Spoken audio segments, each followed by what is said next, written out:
A much desired feature for a control panel is indicator lamps that show switch positions, track occupancy statuses and more. Unfortunately, this was not supported by the very simple control panel from the last video, so it is time to change that. Today I will add LED strips to the picture frame control panel and introduce two additional libraries to keep track of all track-related statuses and implement LED indicators. And if you stay for the lab report part, you will learn some technical details about color models for RGB LEDs. Hello YouTubers and welcome to the Internet of Toy Trains.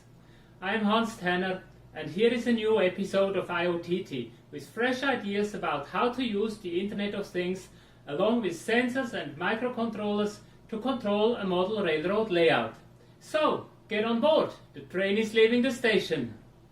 Adding LED strips to the control panel was really simple as I had planned for it from the get-go of this control panel. I just cut strip pieces with 7 LEDs and mounted them on the board. 5 volt and ground were connected to the plus and minus poles of the 3.7 volt battery. The LED strip is designed for 5 volt supply voltage, but using such short pieces, the light looks quite okay with the lower voltage. Then I 3D printed small compartments for each LED to prevent the light from the LEDs to go sideways. The height is calculated so that it just should touch the laminated cover sheet. I then printed a new cover sheet and cut openings for the LEDs to shine through. The text in that window area was then printed to an overhead projector slide that is right behind the top paper. Finally, I laminated the 3 sheets together and made the holes for the potentiometers. Then I added the battery and the power switch and assembled the control panel the same way as before. Done and ready for the software. To support indicator LEDs, I wrote 2 new libraries, one to keep track of all the LocoNet statuses and the other to control the LEDs. As always, they can be downloaded from my GitHub page. The first library, named IoTT Digitrax Buffers, is a simple status buffer that receives all LocoNet messages and keeps track of the current status of switches, signals, block detectors, locomotives, analog values and more. It is like a huge data repository from where indicator LEDs can get the information what to display. The main function is the process LocoNet message function, which gets called from the main application for every incoming LocoNet message. It first updates the internal status buffers according to the message and then calls a callback function which can be used in the main application to trigger some reactions on incoming messages. This is primarily intended for status changes that are sort of momentary, for example button events.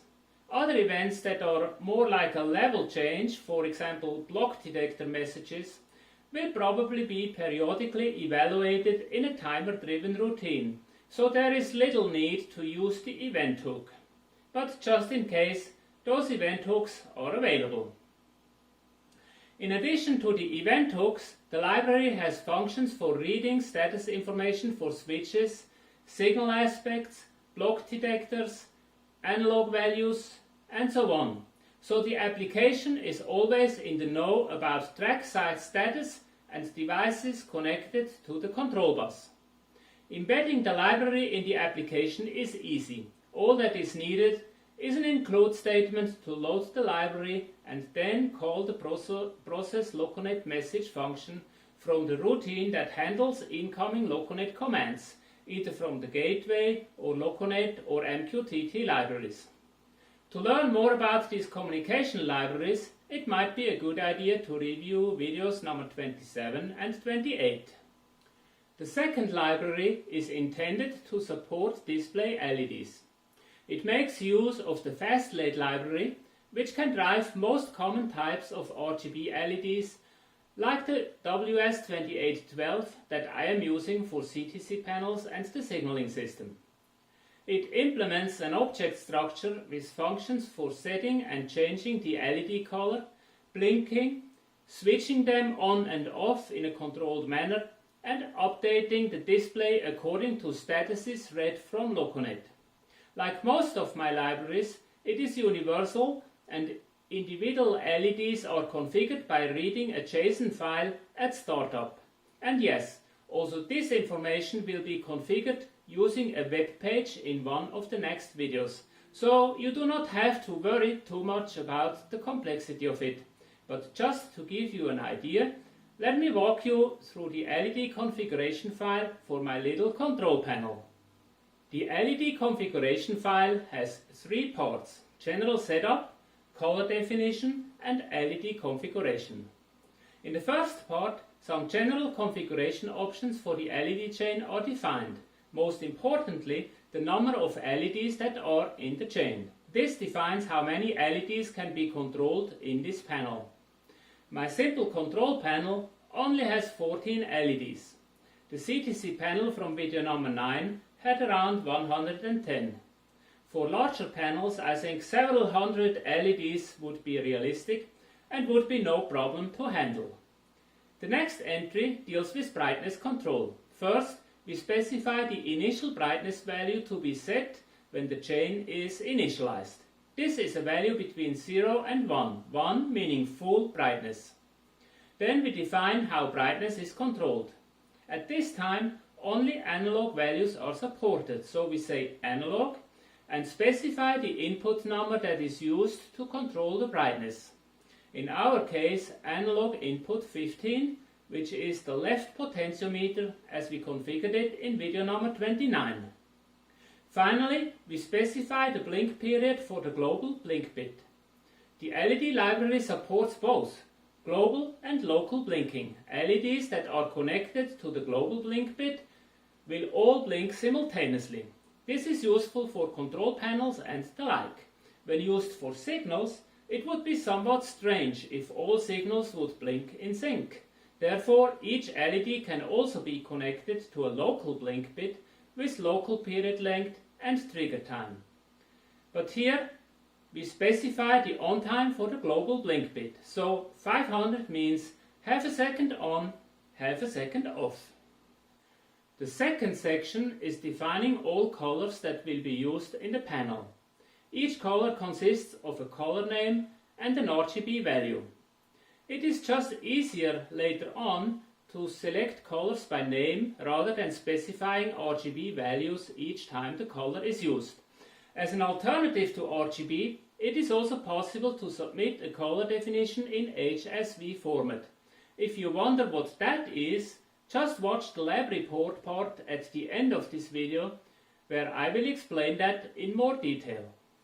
The third section has the detailed characteristics of all LEDs to be used on the panel.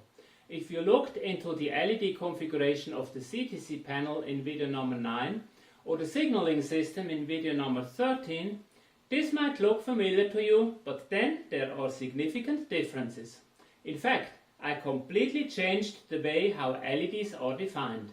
In the previous devices, LEDs were always part of a higher level data structure, like a switch or a signal or a block detector. Now, LEDs are defined independently and the information type to be evaluated is just a parameter of the LED configuration. The reason for this rather fundamental change is flexibility and the fact that the LEDs are now driven from a separate library which has nothing to do with the other components.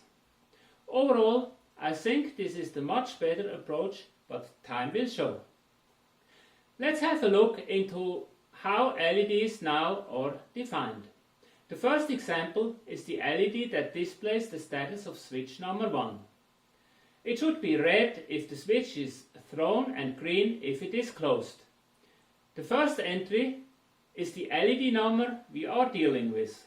For switch number 1, this is the last LED in the chain, which is LED number 13. Note that this is an array, so if I wanted to have several LEDs acting the same way, I could simply add the numbers of all LEDs that are part of the group. Then we specify the control source. In this case, it is a switch. Other options are signal, analog, block, and more. Basically, this defines what information the LED should display, and the next entry is the address to look for. In this case, it is switch number 1, which is DCC address 0. The control address can be specified as a single number or as an array of numbers. However, the only situation where more than one address makes sense is to display a signal aspect of a signal that is using two regular switch addresses, as it is the case when using the SCHC signal decoder. In this case, the control source would be signal DIN or signal STAT, and the provided switch addresses would be interpreted as a signal instead. Note that this feature is not yet supported in the current version of the library, but it is coming soon. Display type should always be set to discrete, as this entry is for a feature that is not implemented in the current version. This was the basic setup. What follows is the color definitions for each possible value of the control variable. For a switch, this can be 4 values, but in this example I am only using 2. If you are familiar with localNet switch commands, you know that there are 2 bits that define the switch status. One bit is for the position, the other for the power status. So if the switch is thrown, the status value can either be 0 or 1, and if it is close, the value is either 2 or 3. As we do not care for the coil power status, we just go for values 1 and 3 and define for each value what the LED should display. The val variable defines always a range value starting with the next lower value. So 1 means any value up to and including 1. If this is the case, the color of the LED should be red. And in the next entry we see that if it is more than 1 and up to and including 3, the color should be green as defined by the onColor entry. Optionally, you can also specify an off-color value, defining the color that should be displayed if the LED is set to blinking and the blink bit is off. If not specified, the LED will be off half of the time when blinking. Mode can be static or various variants of blinking, for example global or local, and both either in line or opposite to the blink bit. Another option is global or local ramp function, which causes the LED to fade in and out using either a global or local ramp function for the brightness. So there is quite some flexibility already right now, and the functionality is still an area of development, so expect some updates in the future. Rate defines the length of the blink interval if local blink is used, so each LED can have its own blink period when the local blink bit is used. Transition finally defines how a new color is applied. Direct means an immediate change to the new color, so as soon as the button is pressed and the message processed, the color of the LED changes. In the next section for LED number 12, we see that this parameter is set to soft. Therefore, the current color will first go dark before the new color appears. And in the following section for LED number 11, you see the same variable set to merge. This means the color changes gradually from the old to the new color. And in fact, if you watch it, you see that we now have a transition from green to yellow to red, and in the reverse direction when we press the buttons for switch number 3. So you see, the entire behavior of each LED can be configured in this file. There is no need to make any change to the software itself. The next 2 entries are for the power relays. In the Digitrack system, the power status can have 3 values: on, off and idle. Again, for each value we can define a color. As it is configured here, LED 4 will be green if power is on, and LED 6 will be red in case of power off, and yellow if power is idle. LED 7 and 8 display the current aspect of signal 803, and since they are identical, we can configure them in just one section by providing a list with the two LED numbers. Note that the control source entry is set to signal, which means a signal that is controlled using the NMRA signal command with aspect values from 0 to 31. So we define values for all four aspects the signal can display. Note that the only aspect value defined by NMRA is 0 for stop. All other aspect values depend on your signaling system implementation. On my test layout, I am using values 2 for approach, 5 for slow, and 10 for track speed. This leads to the following settings: red for aspect value 0, yellow and yellow blinking for values of 2 and 5, and then green for everything higher than 5 up to the maximum aspect value of 31. LED 10 is somewhat special as control source is set to constant, which means it is always on, displaying the color specified in the call on parameter. And in fact, if we check where LED 10 is located, we see that it is behind the IoTT logo, so it's simply used to illuminate the logo. The last two sections have the definitions for LEDs 0 and 2, which display the analog values given by the two potentiometers. The values can range from 0 to 4095, so what I do is defining colors for each interval of 455, which results in 10 different colors that are displayed depending on the position of the knob. So if the knob is turned completely left, the LED is blue. When turning the knob to the right, it will change to green, then yellow, and finally red. So it is very easy to recognize the approximate position the potentiometer is set to. And of course, as the left potentiometer at the same time is used to control analog value 15, we will also see the brightness of all LEDs change when we turn that knob. And by the way, not only on the control panel, but also on the CTC panel, as the brightness variable of the CTC panel is set to analog value 15 as well. How cool is that? So I hope this gives you an understanding how configuration of the LEDs works. And again, the good news is that all this configuration information does not have to be entered manually, as I am working on a set of web pages that makes this task much more convenient and eliminates errors that would prevent the setup information from being loaded. If you don't want to miss that, it definitely is a good idea to subscribe to the channel and hit on the bell icon so you will have a premium seat when new features become available. For today, let's summarize.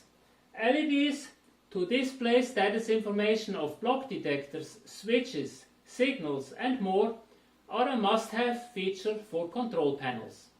As LocoNet status information is event-based and many devices can't be queried, the control panel application should maintain a buffer with all the status information. That is the reason for the IoTT Digitrax buffers library. As seen in other videos, LED strips are very useful to implement a lot of lamps on any control panel without too many wiring nightmares. And using the IoTT LED chain library allows for flexible and easy to configure control and display of all available status information. And with that, we have libraries for everything that is needed: communication, input elements like buttons and analog sensors, and display elements. So we are ready to rebuild the CTC panel software, and I'm sure you will be surprised how simple it is. So stay tuned. I hope this video was useful or at least interesting for you. If so, please let me know and send me a like. Thanks for watching and see you next time. Okay, I see you're still here. So, welcome to today's lab visit and a closer look into the technical aspects of dealing with color management of RGB LED strips. I think color management is the area I learned the most when making this control panel. So let me share some insights in this lab report. As we all know, RGB stands for red, green, blue and means the colors of the three tiny LEDs that are sitting inside each RGB LED. Each of these LEDs can be controlled in 255 levels of brightness, and the combined light emitted by the three LEDs therefore has a little more than 16.5 million possibilities of brightness and color tone. So for the red light, we set the value of the red LED and keep green and blue at 0. If the value for red is high, the LED is bright. A low value results in a red with low intensity, and the same goes for green and blue. Things become a little bit more complex if we deal with combined colors, say a yellow signal. In this case, we mix yellow from red and green and keep blue at 0. If we look very close into the pixel, we will actually see that there are two individual LEDs, but with some distance and maybe a diffuser in front of the LED, we get to see a yellow light. And of course, we can do the same with blue and red to get some magenta, and blue and green will result in cyan. Now, for a real application, we want to be able to change colors. For example, a signal should be capable to display red, green and yellow. And of course, we want all three colors to appear in the same brightness level, and this is where the problems start. Let's say for a red signal, we apply a value of 255 to the red LED, and for green, the same value to the green one. What do we apply to make yellow that has the same brightness as the green and red LEDs alone? Maybe 127 to green and 127 to red? From a technical point of view, this is correct, as the combined total of power applied to the LEDs is the same for each case. But then, the efficiency of current to light conversion of an LED depends on the emitted color, and the reception of the human eye is not very linear either. Green is perceived significantly brighter than a red with the same technical intensity. And now imagine we want to gradually reduce the brightness of the yellow LED by 50% over the course of say 5 seconds. How do we achieve this so that it looks like the color is constant and just the brightness is changing? An even more difficult problem is merging from one color to another. Let's say we have pure green and we want to merge it into pure red over the course of 5 seconds. How do we gradually reduce green and increase red so that the viewer has the impression of constant brightness and sees a continuous color change with no back and forth? You probably can imagine that there is a good amount of mathematics involved with that. And if you watched my video number 25, where I added LEDs to the servo decoder, I came up with some not very sophisticated formulas for this type of problems, and I promised myself to research the topic and do better next time. Now, for the new LED library, I did my homework. And as is often the case, it turns out that nothing needed to be invented. It is just about overcoming the own ignorance, learn and apply what others have done before. In this case, the solution is already built into the FastLED library, which besides RGB also offers the so-called HSV color format. I must admit, in the past I never looked into this, and this was a mistake. HSV stands for hue, saturation and value. Hue maps the colors to a circle. 0 is pure red, 120 degrees is pure green, and 240 degrees is pure blue. All values in between represent a mix of two colors. Saturation is a value for the intensity of a color and value stands for the brightness. Those two parameters were somewhat more difficult to understand for me, so let me explain at the example of a pure color, say red, so U equals 0. Let's assume both saturation and brightness are at maximum, for example 255. In this case, we would see a bright red.